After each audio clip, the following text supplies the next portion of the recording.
One thing I do want to say though is that within this whole research, it will be mainly math and like statistical based. I'm sure there's like qualitative stuff as well, but we'll talk about that in the mentorship. I think a couple of you guys are already in that group chat right now, but we have a group chat going. It's basically just a way for you guys to be accountable and like, you know, reach out to other people.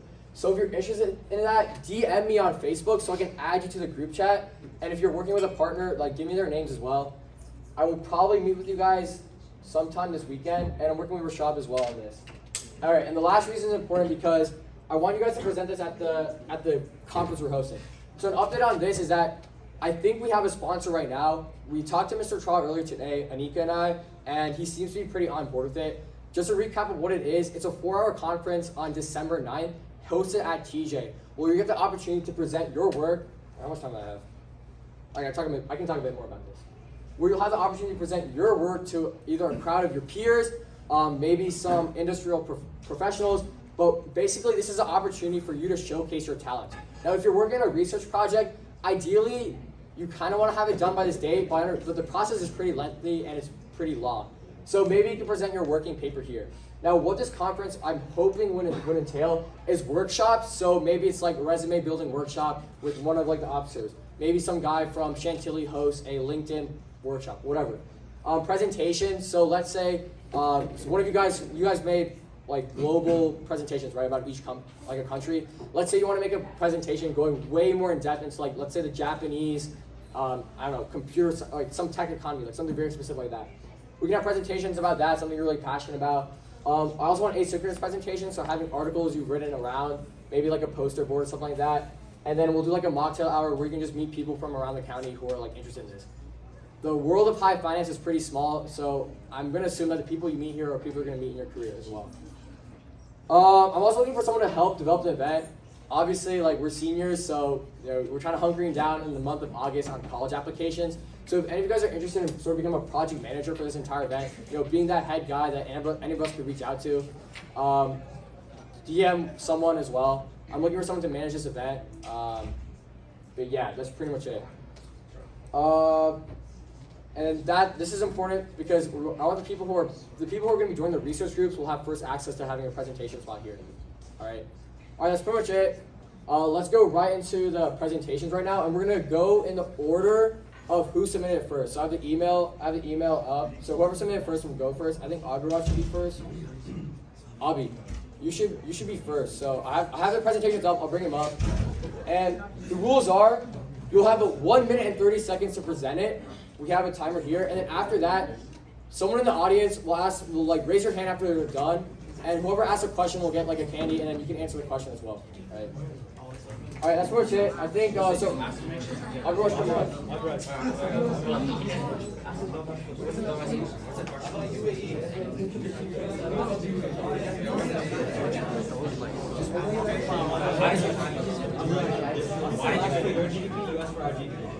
Do you know what that is? Oh yeah.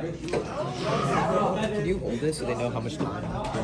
Yeah. Okay, so All right, just to keep track of who's up next, what should I look just at do their when names. the timer ends? It's like, I'll see it and I'll tell you. I'll just like hold it up. All right, we got Armand next, Sanjeev, Shivatsa, Kevin, Ayush, and Chen.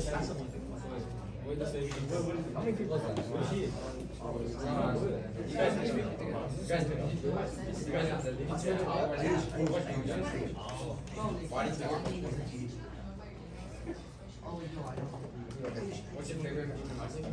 All right, I'm gonna change it to 2 minutes actually, since we have like less people than I thought. All right. Hello everyone. Today we're going to be presenting about the UAE and the macro analysis. My name is Abi. I'm Niall, not Colin Kim. Yeah, Colin. Alright, so explain a bit about Some statistics are the GDP is 508 billion, the unemployment rate is 2.75%, the inflation rate is 4.83%, and the interest rate is 5.4%. Alright, so after he explained the statistics, it's important to take a few things after looking at these graphs, right? So as we can see, in 2020 for each of these graphs, especially for the inflation rate, it rose, which is probably related to COVID. And then for the unemployment rate, we can also see that year 2020 it rose. And it had a consistent decline starting from 2016, but as soon as COVID hit, it rose because people lost their jobs. Also, the inflation, it was at a peak in 2008, and ever since then it's been going down, except for a slight rise when COVID came. Yeah. Alright, so we're not going to explain all of this, but here's a few things which is important to know when we're considering the macro analysis of the UAE. According to the International Trade Administration, the UAE has been the top export market for the US since 12 years. And just, you can read these extra facts if you want.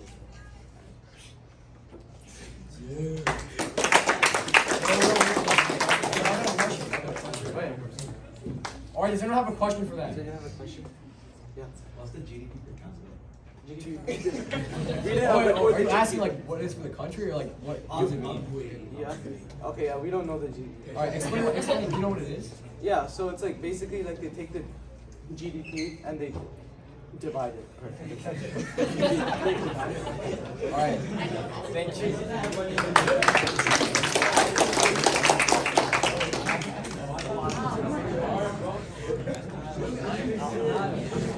Kyle, go back up for questions. Go back up. Kyle, go for questions. Go back up for questions.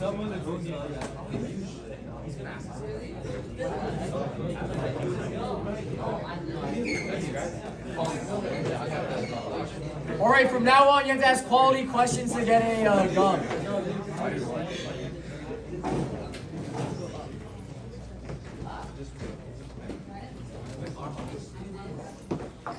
So I'm Alok, and Armamon? so this is our macro analysis on Mexico. So the GDP is 1.273 trillion. The unemployment rate is 2.88% as of 2023. The inflation rate is 4.638, and the interest rate is 11.25. So some of the takeaways you can take from this data is that the interest rate is in the 53rd percentile, meaning it's slightly above average. And in both graphs, there's a huge spike at 2009 due to a recession hitting Mexico. And the recession in Mexico arrived due to a raise in housing prices. Which is what's like represented. And this is the graph for unemployment. This is the graph for inflation. Yeah. Alex? So why did the graph like increase in 2020? Ready?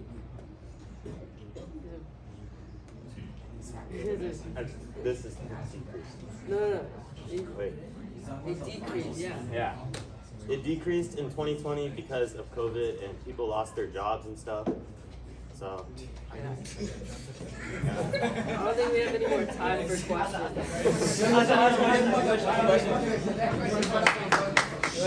We ran out of time.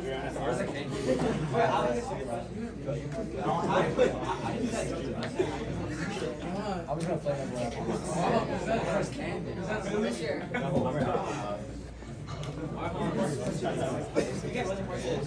Alright, I'm gonna choose you guys.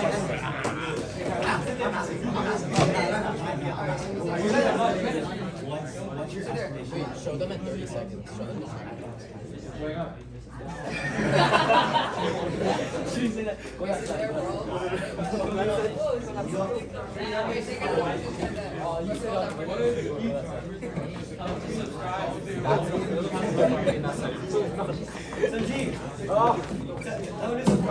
Huh? Subscribe to what channel? What's the channel? Go! Alright, starts when you guys start.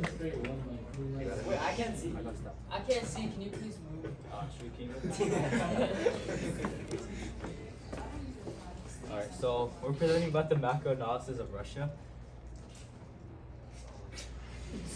Some stats about Russia is the GDP is 3.993 trillion US dollars, which makes it 8th in the world. The unemployment rate is 6.9%. The inflation rate is 6.69%, and the interest rate is 13%. Some key takeaways from these graphs are you can see the spike in the unemployment rate, and that's due to the COVID-19 pandemic and people losing their jobs. The GDP is composed of a lot of industries, but the three main ones are trading, mining, and manufacturing. And you can see the inflation rate here in 2020, 2021. it spiked due to the Ukraine issue, the Ukraine conflict with Russia. Can you speak a little louder? All right, I'll choose the question. Is a partial reduction of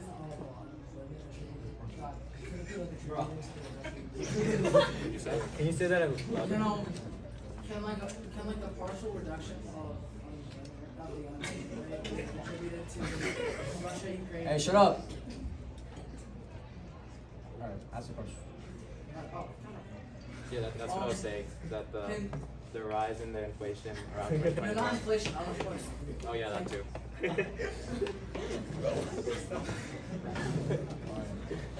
All right, that's it.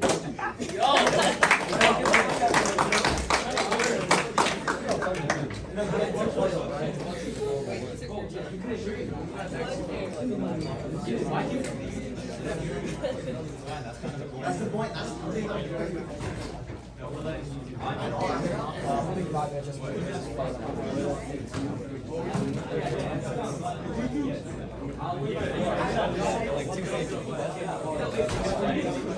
My previous part is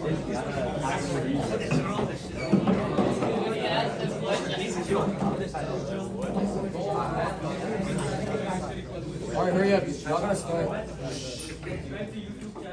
So starting off, we have the statistics, which is the GDP is 160.5 billion, and the unemployment rate is 15.1%. Inflation is 8.6%, and the interest rate is 22%. Okay, some key takeaways are, in 2022, Ukraine's economy rapidly declined. The GDP contracted 30%, unemployment went up 6%, and 7.1 million Ukrainians went into poverty. This has been like a regular thing since 2014 when the conflict with Russia first began. As you can see, there are a lot of fluctuations here. Interest rates hit an all-time high in 2014. But some good news is that once the war ends, Ukraine expects a fast recovery, and there's a projected 5% economic growth in 2024. Why does Ukraine expect a fast recovery after the war, given so much infrastructure has already been damaged and unemployment rates will skyrocket after this? Yeah. So basically, their point is they're reinvesting in reconstruction, and once the war ends, they'll be able to put more resources into rebuilding their country and create more jobs for unemployed people. Right, but where would they get those resources? They've received aid from like other countries as well as like the UN, and largely they'll probably be able to rebuild it pretty quickly. All right, good question, good answer.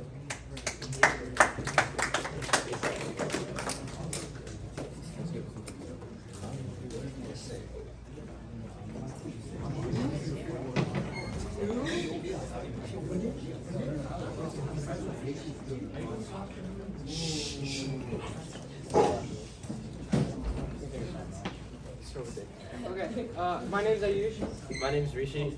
and we're going to do a quick macro analysis of India. Alright, so some key statistics are India has a GDP of 3.17 trillion, which is the 5th highest in the world. However, due to its really high population, it has a GDP per capita of around 2.25k US dollars, which is pretty low. The unemployment rate is around 7.33%, which is pretty high, along with the inflation rate, which is around 6.8%. As you can see in this graph, near the end, which is where we are right now, it's starting to spike up, which shows that the inflation is decreasing. The interest rate is also pretty high to try to cool down the inflation rate overall. And the household disposable income per capita is around 9.57k. All right. Even with a bad inflation rate and unemployment rate, India GDP has been growing over the past decade and has experienced 7.8% annual growth in the past year. And this is because of three key industries, finance, real estate, and tech.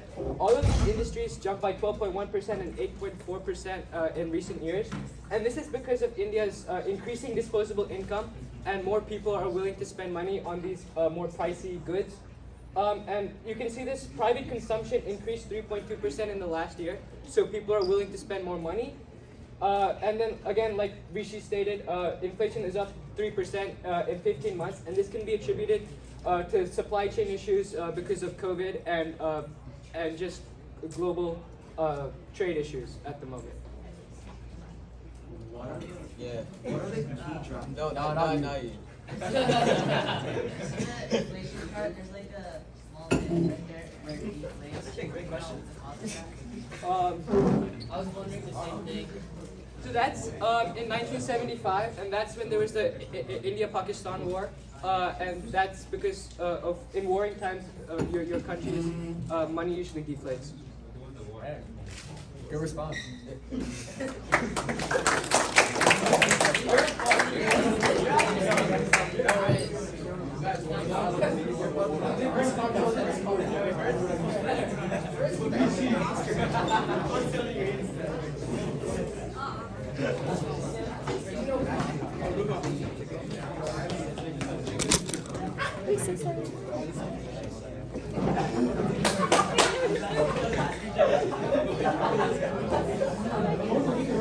All right, quiet down. Let's go. Alright guys, the country we studied was Tajikistan. I am Chelsea. And I'm Vivian. So here are some basic statistics. The GDP is 8.75 billion US dollars. The unemployment rate is 7.75%. The inflation is around 10.5 to 13.5%. And the interest rate is around 13%.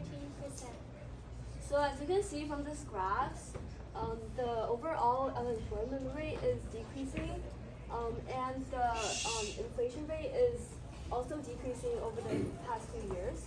So overall, the GDP is increasing, and so as a conclusion, this economy is pretty unstable, but it is improving over time. Do you know like why unemployment is decreasing? Because there's like an increase in like production and Manufacturing. yeah.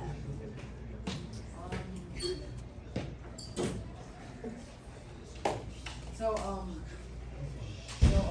the graph there, right? As towards like the left to the you can see that inflation kind of just drops a bit, but then it eventually slowly builds back up. Do you know why it's slowly building back up? No. No. It just goes that way. It's like always like that.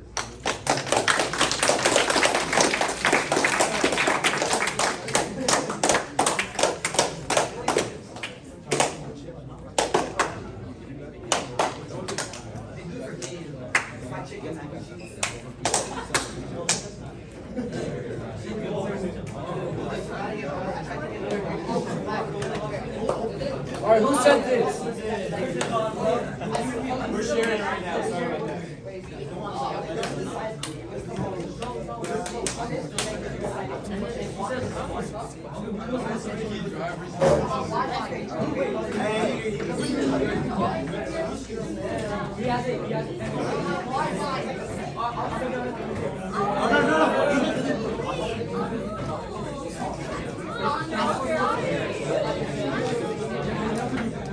Just you? Hey, quiet down. All right. Hello everyone, this is the microanalysis of South Korea by me and my partner who is absent today. So just some stats are that the GDP is $1.811 trillion, the unemployment is 2.8%, the inflation rate is 3.42%, and the interest rate is 3.61%. So based on the graph, some key points is that the unemployment rate has been stable before the pandemic. It has largely increased from the pandemic, but then eased back down. And this graph here shows the GDP growth in billions. And you can see that the economy has been growing over the years, but the economy is going back down for unknown reasons. I don't know why.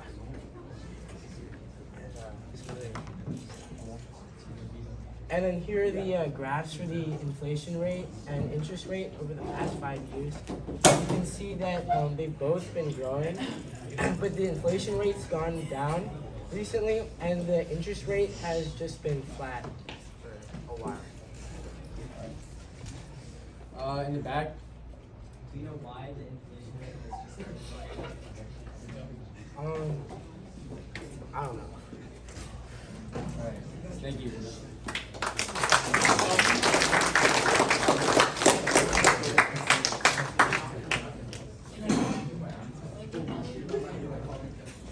Alright, are you guys sending it? Oh, and yeah, you shared it with FCT. Do you have a country? Yeah, Ireland. Like Can you share it to me? I'll share it with you. Alright, we still have some time, so share it. We can.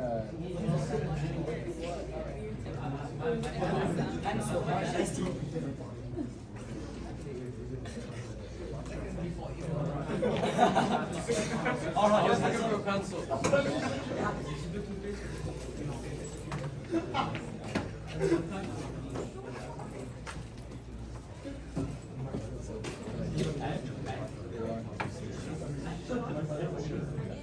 Yes, you do. Yes, you do. Pencil, cross,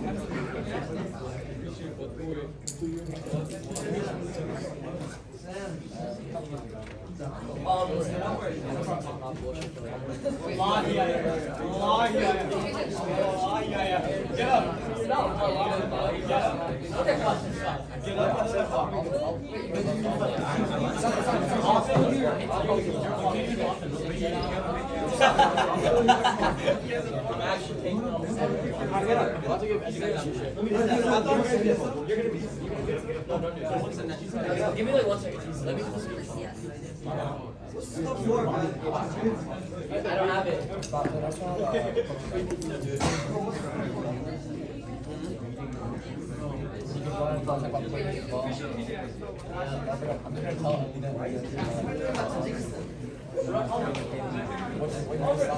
I'll be like,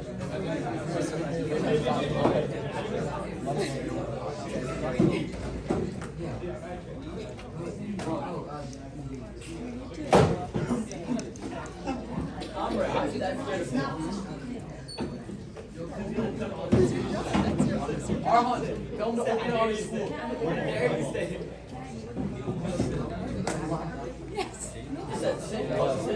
I'm just gonna tell them that you're gonna like, you're passionate about fixing it. It's kind of mean if I like. No, I'm going to. Oh, you're gonna tell him. Alright. Alright, I'm Sam, I'm Cardi K. and we're gonna do the Germany's macro analysis.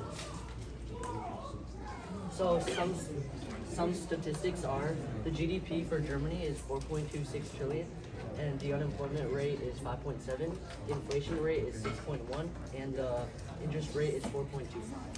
Okay, some takeaways are in 2024, headline inflation was expected to drop due to the goods price slowing down and energy inflation lowering. And energy deflation was because of the Ukraine war and the spike in energy prices. And this graph shows it getting around February when the first attack was, and it rises. Those are just links. Can I get a question for them?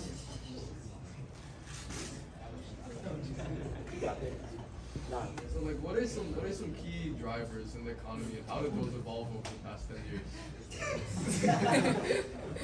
I don't know. Can you guys talk about their energy crisis? Do you know anything about that? I didn't know Russia was like a huge supplier for energy all over the EU. In the site I went to, it said Germany handled it better, but it's still affected them mainly.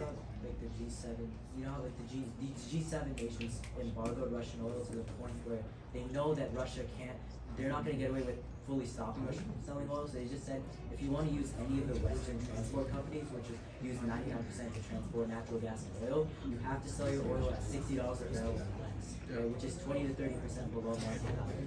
So because of that, the Saudis are not embargoing the West on oil. So I think that's going to affect oil prices in Germany. I don't know that much about it. Oh, I shared it. Good. That was a good response.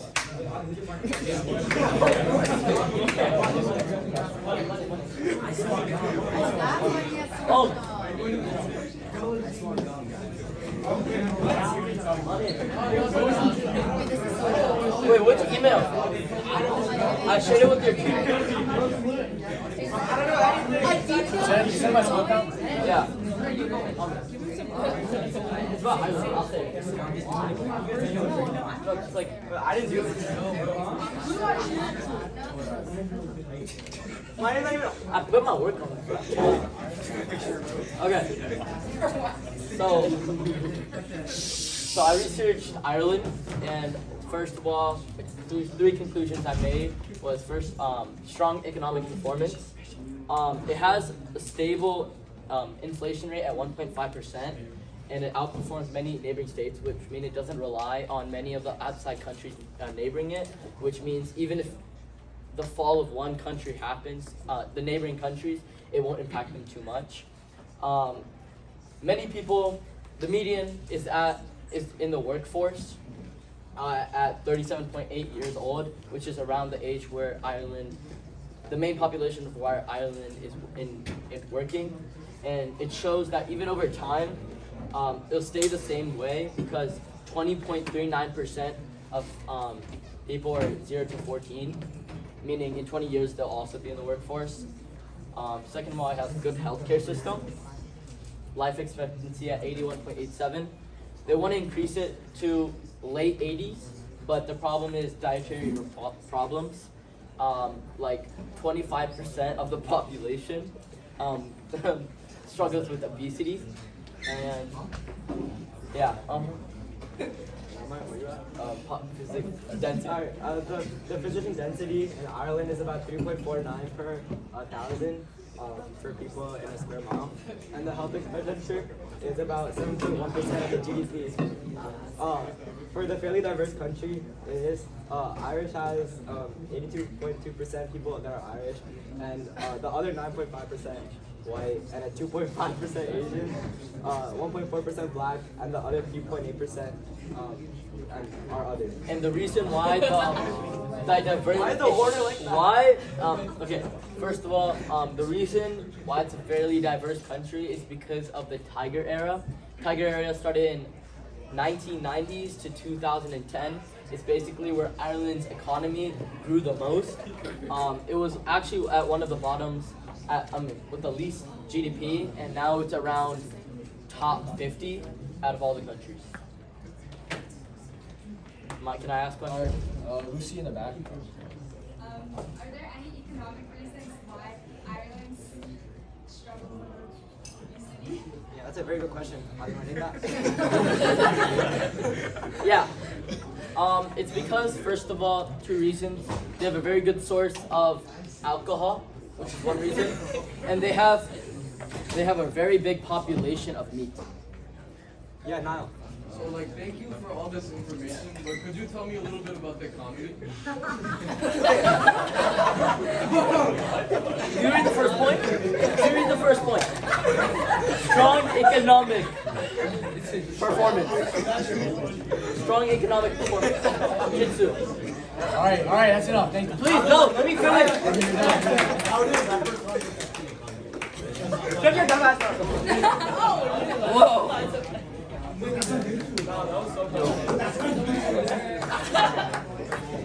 Wait, take that off the channel.